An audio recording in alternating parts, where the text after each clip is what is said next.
Hai teman-teman, jumpa lagi dengan saya Saiful Bari. Oke, bagaimana kabarnya teman-teman hari ini? Semoga bahagia selalu, sehat lahir dan batin.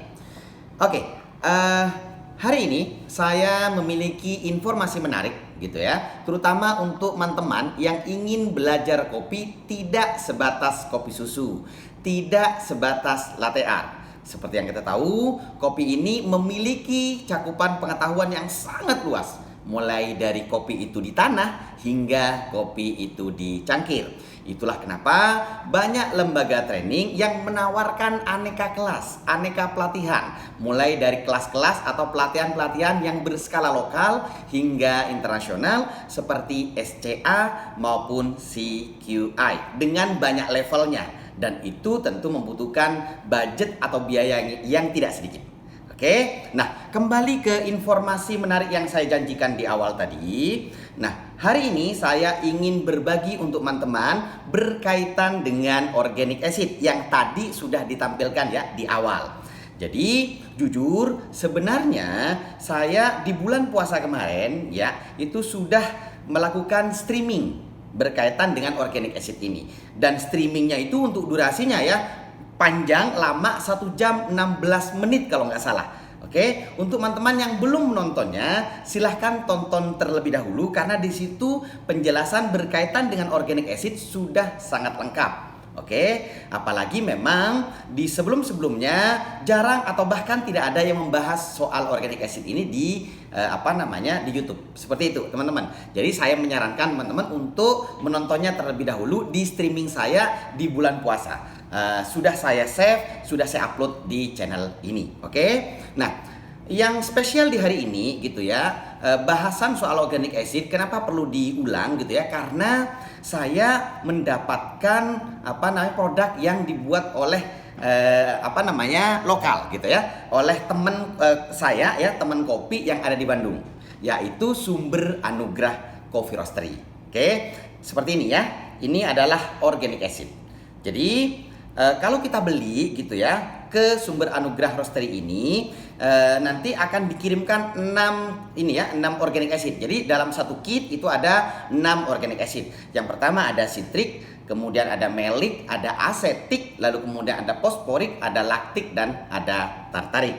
Itu yang menarik kenapa perlu saya buatkan kontennya lagi. Nah, ini juga sekaligus menjawab pertanyaan teman-teman di streaming yang saya sebutkan tadi yang menanyakan. Nah, waktu itu kan saya bikin kontennya menggunakan kit yang dari Coffee Chemistry, buatan bukan lokal gitu ya, buatan luar. Nah, ada yang nanya, kalau yang lokal ada nggak Bang? Dan kira-kira harganya terjangkau atau enggak?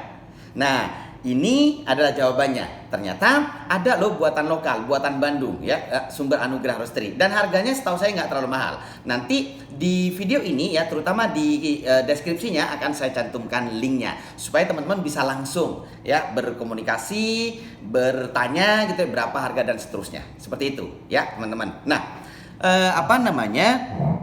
just info gitu ya, menambahkan kalau kita belajar kopi gitu ya, itu sebenarnya ada satu variabel, ada satu komponen, terutama ketika kita melakukan uji cita rasa, ketika kita melakukan cupping, yaitu namanya acidity. Jadi jujur gitu ya, kopi itu bukan sekedar pahit saja ya.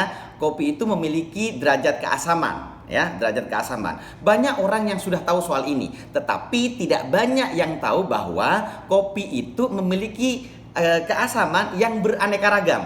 Nah, di organic acid ini bahkan ada 6. Ada 6. Kami ketika belajar ya di Q Graded itu sebenarnya hanya 4 yang diujikan ya, yaitu ada citric, ada malic, lalu kemudian ada asetik dan ada fosforik. Nah, di sini ada tambahan, ada 2, yaitu laktik dan tartarik. Jadi teman-teman nanti bisa belajar melatih kepekaan lidah teman-teman, terutama berhubungan dengan keasaman kopi. Jadi sekali lagi saya ulang, ternyata kopi itu ya mengandung derajat keasaman, dan derajat keasamannya itu bisa sangat beraneka ragam. Jadi tidak hanya satu. Oke, untuk teman-teman yang selama ini nggak terlalu menyukai kopi yang asam, perlu ditanya dulu, perlu dipastikan lagi asam yang tidak disuka itu yang seperti apa? Jangan-jangan gitu ya. Selama ini ada pemahaman yang salah soal itu. Oke ya. Nah, di kesempatan kali ini saya ingin berbagi untuk ciri-ciri masing-masing organic acid yang ada di sumber anugerah ini. Oke, yang pertama ya untuk citrik. Ya, ini citrik, kelihatan nggak? Kelihatan ya. Oke, ini citrik. Nah, citrik ini biasanya memiliki tingkat keasaman yang tinggi dan cenderung menyegarkan. Jadi boleh dibilang citrik ini adalah asam yang segar. Saya yakin banyak orang menyukai ini, ya. Ini saya kategorikan masih positif dan teman-teman juga begitu. Nah, biasanya buah-buahan yang mewakili citrik ini adalah buah-buahan seperti jeruk misalnya. Jadi ada jeruk nipis, ada lemon, ada orange, ada jeruk bali misalnya gitu ya. Ada pineapple gitu. Ada strawberry mungkin ya teman-teman. Dan lain sebagainya. Intinya adalah asam-asam yang tinggi lalu menyegarkan. Seperti itu teman-teman. Nah, lain halnya dengan yang ini ya. Ini adalah malic acid. Malic acid ini sebenarnya asamnya tidak setinggi citrik. Ini lebih cenderung ke manis, lebih mild, lebih soft. Jadi itu ciri-cirinya ya. Biasanya buah-buahan yang mewakili malic acid ini yang terkenal ya itu adalah apel. Ya, selain apel tuh banyak banget sebenarnya ya. Ada misalnya leci, ada blueberry, ada blackberry dan seterusnya ya. Ada plum gitu teman-teman. Oke? Ini untuk malic acid. Lalu kemudian ini untuk acetic acid. Acetic acid ini asamnya tinggi banget ya. Buat saya terlalu masam. Jadi ciri-cirinya adalah acetic ini adalah asam yang masam. Ini diwakili oleh cuka. Nah, cuka menurut saya enak kalau ada di bakso, tapi kalau ada di kopi ya itu tidak pleasant. Oke, itu ciri-ciri untuk acetic acid. Lalu kemudian ini ada phosphoric acid. Phosphoric acid ini sebenarnya asam tambahan ya. Ini diwakili oleh soda. Ciri-cirinya selain asamnya tinggi, untuk phosphoric ini biasanya gitu ya, asamnya cenderung ngagetin, cenderung menggelitik kayak ya iklan di sponsor TV itulah ya. Ketika misalnya kita disuguhkan dengan iklan minuman bersoda. Seperti itu kira-kira teman-teman untuk phosphoric ini. Oke. Nah, untuk pengalaman ada beberapa orang misalnya strict menemukan di mana di ujung lidah misalnya. Untuk malic di mana di tengah lidah misalnya dan seterusnya itu nanti berbagi aja sharing di kolom komentar ya, teman-teman. Oke. Nah, ini asam laktik ya. Ini biasanya diwakili oleh yogurt ya. Ini adalah asam yang cenderung memberikan kesan creamy, buttery dan meningkatkan body. Jadi ini kalau dibandingkan dengan asam-asam sebelumnya ya, ini lebih berbobot gitu ya, lebih berat bobotnya. Seperti itu, teman-teman. Ya. Contohnya adalah yogurt itu ya, yogurt ya, seperti itu. Lalu kemudian ini tartarik. Tartarik ini biasanya diwakili oleh buah-buahan yang seperti gambar, ini ungu ya. Nah, biasanya itu adalah grape ya, anggur-angguran. Itu untuk informasi berkaitan dengan organic acid yang saya punya saat ini, yaitu dari sumber anugerah roastery dan saya sudah pernah mencobanya. Teman-teman gitu ya. Organic acid, asam-asam yang sangat beraneka ragam ini gitu ya, itu bisa dengan mudah kita jumpai di kopi ya, terutama untuk kopi-kopi yang Arabica, jelas seperti itu teman-teman. Oke, dari mana asalnya ya? Kalau kita misalnya belajar lagi, dari mana asal citrik, malic dan seterusnya ini? Oke, asalnya gitu ya, ada yang dari ya pertumbuhan tanaman, perkembangan buah, ada yang dari proses pasca panen, ada yang dari roasting dan seterusnya. Nah, saya sudah pernah membahasnya secara lengkap gitu ya, secara detail itu di streaming yang saya sebutkan tadi di awal. Jadi teman-teman, kalau penasaran citrik itu dihasilkan saat kapan? Nah, itu ada ya informasinya. Kalau saya ulang akan panjang lagi gitu. Begitupun dengan malic dan seterusnya. Bahkan di video itu saya juga jelaskan ya hubungan asam ya, asamnya kopi dengan misalnya roasting seperti apa, dengan brewing kayak apa, itu ada. Jadi sekali lagi saya sarankan teman-teman untuk menontonnya, yaitu streaming yang saya lakukan di bulan puasa itu ya. Saya sudah buatkan playlistnya khusus teman-teman semuanya. Oke, seperti itu. Nah, teman-teman perlu saya luruskan. Asam-asam yang saya tunjukkan barusan ini tidak kita gunakan ya untuk ditambahkan ke kopi yang kita serving kepada konsumen kita. Jadi misalnya begini, konsumen kita beli kopi lalu kita misalnya tetesin ini terus disajiin kopinya, bukan itu. Jadi ini lebih pada latihan-latihan saja. Meskipun bisa gitu ya kalau misalnya kita mau usil gitu. Tapi jangan ya. Jadi ini untuk latihan ya, untuk latihan sensorinya teman-teman, terutama kepekaan yang berkaitan dengan keasaman. Jadi latihan, bukan untuk ditambahkan sekali lagi ke produknya teman-teman. Nah, bagaimana cara latihannya? Sebenarnya ketika kita beli ini, kit ini, Sumber Anugerah dalam hal ini Kang Restu ya. Kang Restu itu sudah melampirkan panduannya, ada di sini. Ada di sini ya. Nah, di sini dipandu bagaimana kita mempersiapkan untuk latihan menggunakan kit acid ini ya. Nanti teman-teman tinggal dibaca aja. Makanya jangan sungkan untuk membelinya ya. Seperti itu. Nah, tip dari saya untuk latihan ya, ada beberapa pilihan. Yang pertama, teman-teman bisa menggunakan air putih biasa, siapkan saja ya.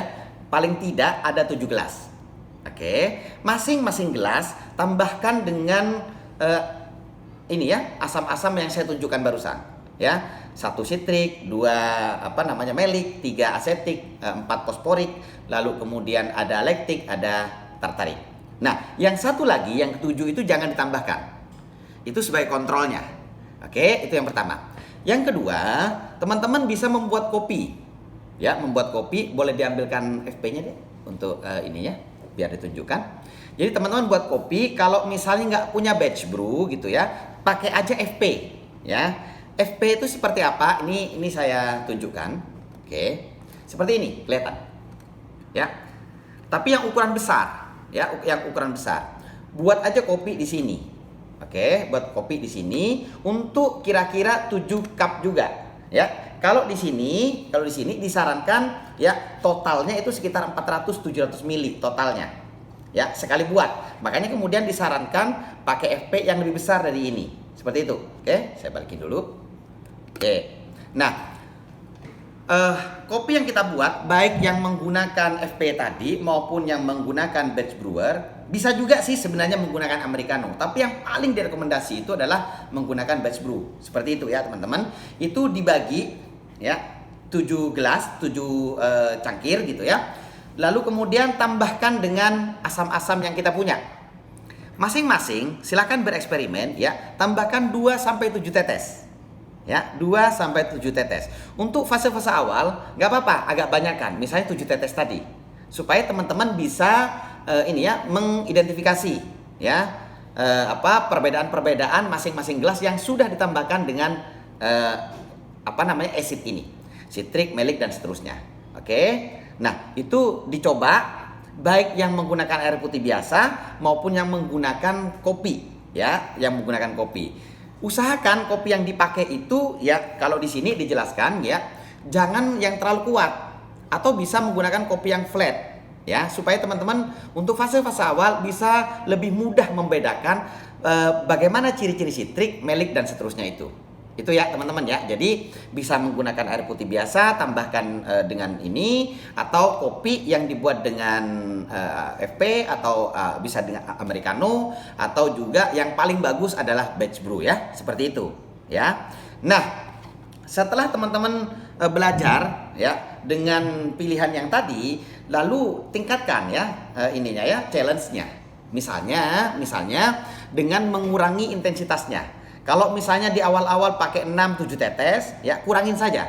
Ya, kurangin menjadi misalnya 3-4 tetes, ya. Sampai teman-teman 2 tetes saja itu bisa membedakan ya masing-masing gelas untuk ciri-cirinya. Jadi itu. Kalau misalnya sudah berhasil, ya, sudah puas gitu, tingkatkan lagi. Misalnya di random, ya, diacak. Jadi minta tolong teman, ya, rekan kerja atau keluarga atau para sahabat gitu ya, untuk mengacaknya, dan teman-teman belajar lagi ya, mencari kalau itu ya mana yang yang ditambahkan acid, mana yang tidak, lalu kemudian sebisa mungkin setelah itu menamakan. Jadi deteksi dan identifikasi. Jadi begitu ya sarannya dari saya. Nah, kalau misalnya berjalan mulus semuanya gitu ya, tingkatkan latihannya dengan model seperti triangulasi ya dan matching pair ya. Kalau nggak salah ya, ketika kami ujian Q ya, jadi ini sebenarnya diujikan di di sertifikasi Q grader gitu ya. Kami diuji dengan 8 set sampel. Masing-masing set sampel itu berisi 4 gelas. Dan masing-masing set sampel yang berisi 4 gelas tadi itu ada 2 cangkir yang ditambahkan dengan acid ini, ada 2 lagi yang tidak ditambahkan. Nah, yang tidak ditambahkan itu namanya kontrol. Tugas kami adalah mencari mana yang ditambahkan. Oke, setelah ketemu gitu ya, tugas kami adalah menamakan ya. Menamakan dalam pengertian, oh ya, ini gelas ini dan ini, oh ini tambahannya adalah misalnya citrik atau melic dan seterusnya. Jadi itu 8 set sampel dan di ruangan yang gelap dengan sinar merah. Jadi menurut saya sangat menantang, tetapi juga ini ya perlu kita tahu gitu. Kalau mau ke sana dipersiapkan, dan kit ini sebenarnya bisa membantu teman-teman ya, terutama untuk teman-teman yang mau ngambil sertifikasi Q nantinya, latihan saja. Karena setahu saya Kang Restu ini juga Q grader. Jadi Kang Restu membuat ini tentu saja bukan hanya berdasarkan pengetahuan, tetapi juga berdasarkan pengalaman dia sebelumnya. Dan saya jujur ini bukan kit pertama saya. Sebelumnya saya juga pernah menggunakan kit ini. Waktu itu masih Kopi Dewa ya. Ini kan sumber anugerah. Sebelumnya masih Kopi Dewa, dan ketika saya bandingkan gitu ya dengan kit yang terbaru ini menurut saya lebih better. Lebih strength-nya itu lebih kuat sehingga tidak terlalu boros. Seperti itu. Informasinya juga lebih detail, terutama berkaitan dengan expired date-nya. Nah, di sini ada expired date-nya. Jadi sebaiknya digunakan sebelum ini kadaluarsa. Jadi itu saran saya berhubungan dengan teman-teman yang ingin belajar mengenal keasaman kopi lebih dalam lagi, lebih detail lagi, yaitu gunakan kit ini untuk latihannya teman-teman. Jangan lupa ya, saran saya yang tadi di awal, jangan gunakan ini untuk ditambahkan ke minuman yang disajikan ke konsumen. Ini buat latihan ya teman-teman ya, bukan ditambahkan ke produk kita. Ya, jadi latihan saja. Bisa dengan air putih, bisa dengan kopi gitu ya. Nanti bisa bermain-main dengan intensitasnya, lalu kemudian diacak ya, model triangulasi, model matching pair dan seterusnya. Oke?